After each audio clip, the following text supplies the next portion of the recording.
Assalomu alaykum. Bilasizlar, bog'da eng asosiy ishlardan biri dori sepish. Dori sepishda doim suv quyib, dori solib, aralashtirib sepamiz. Lekin shunaqa vaziyatlar bo'ladi. Dorini solib, yaxshi aralashtirmasdan yoki dori yaxshi erimasdan sepib yuboradigan kunlar bo'ladi. Bu paytda kasalliklar kelishi yuqori bo'ladi. Shunga hozir men bir narsa sotib oldim. Sizlarga ko'rsatmoqchiman. Shu narsani qo'shimcha sotib oldim. O'zi aslida bu ichini hozir ko'rsataman sizlarga. Suv solganda ko'rsalaring ko'rsalaring aralashtirib beryapti. Lekin faqat pastda aralashyapti. Bu to'liq aralashguncha, dori to'liq aralashguncha kutish kerak bo'ladi. Shuning uchun men qo'shimchasiga buni olib keldim. Bu aslida mana shu idishning ustida turadi. Ko'rsatish uchun ichiga solyapman sizlarga. Buni qo'yib, hop, ulangan bu yerga.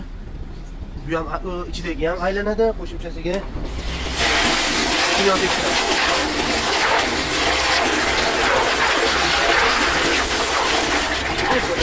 Qo'yayotgan bo'lsalar, yuvarchani qotirib qo'yish kerak o'zi aslida. Qotirib qo'ysak-ku nima bo'lmaydi.